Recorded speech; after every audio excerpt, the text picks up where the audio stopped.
আসসালামু আলাইকুম শাইখ আনসারুল। উজু করার পর যে লজ্জাস্থানে পানি ছেটাতে হয় এটা কি কাপড়ের ওপর থেকে নাকি কাপড়ের ভিতরে? কাপড়ের ওপরে।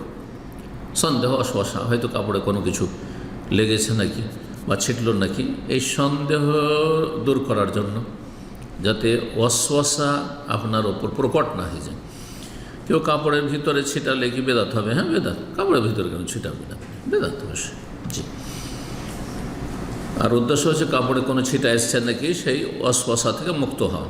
বলছেন আসসালামু আলাইকুম শাইখ আনসারুল্লাহ, আমি একটা 60-65 স্টুডেন্টের ছোট একটা কোরআন শিক্ষা মাদ্রাসা আমার নানার বাসা রংপুরে করেছি। আলহামদুলিল্লাহ, দোয়া রাখবেন, আল্লাহ তৌফিক দান করুন।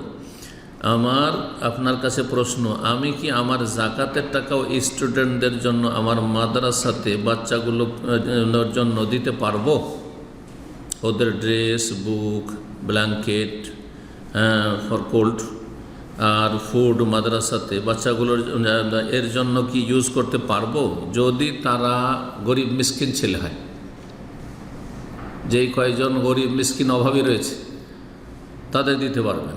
আর যারা গরিব মিসকিন না, সচ্ছল, তাদের বাবা মা সচ্ছল, আর্থিক অবস্থা ভালো, তাদেরকে যদি আপনি জাকাত খাওয়ান তো হারাম, আপনার জাকাত আদায় হবে না। এবং তাদের জন্য এই জাকাতের পয়সা থেকে কাপড় চোপড় নেওয়া, ব্ল্যাঙ্কেট নেওয়া আর তাদের আপনার বোর্ডিংয়ে জাকাতে পয়সা দিয়ে খাওয়ানো কোনোটাই জায়েজ নাই। অর্থাৎ মাদ্রাসার ছাত্র হইলে জাকাত হালাল, এই ভ্রান্ত ধারণা দূর করতে হবে।